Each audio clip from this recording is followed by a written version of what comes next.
Saul was the first king of Israel. He was tall and handsome, just like the people wanted. Saul was a good king for the first few years that he ruled over Israel, but then he became a wicked man who did not obey God. So God chose a different man who would one day be king in his place.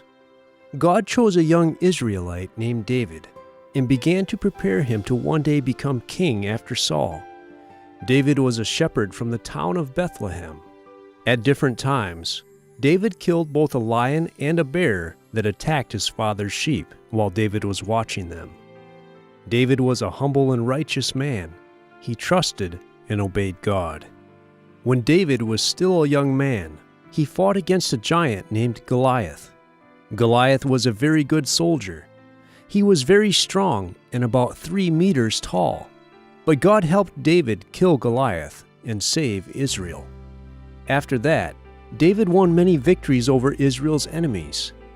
David became a great soldier, and he led Israel's army in many battles. The people praised him very much. The people loved David so much that King Saul became jealous of him. Finally, Saul wanted to kill him. So David ran away into the wilderness to hide from him and his soldiers. One day, when Saul and his soldiers were looking for him, Saul went into a cave. It was the same cave that David was hiding in, but Saul did not see him.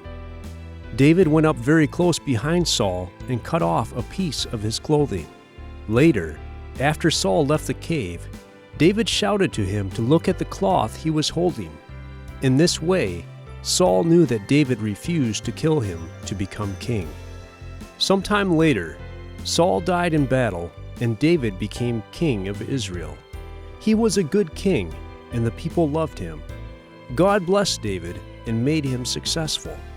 David fought many battles, and God helped him defeat Israel's enemies.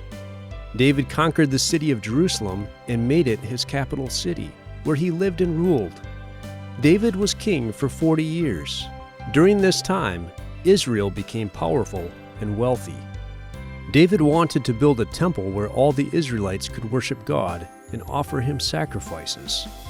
For about 400 years, the people had been worshiping God and offering sacrifices to him at the tent of meeting that Moses had made. But there was a prophet named Nathan. God sent him to tell David this: "You have fought in many wars, so you will not build this temple for me. Your son will build it. But still, I will greatly bless you. One of your descendants will rule as king over my people forever." The only descendant of David who could rule forever was the Messiah. The Messiah was God's chosen one, who would save the people of the world from their sin. When David heard Nathan's message, he thanked God and praised him.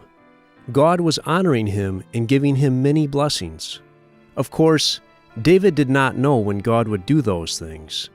We know now that the Israelites would have to wait a long time before the Messiah came, almost 1,000 years.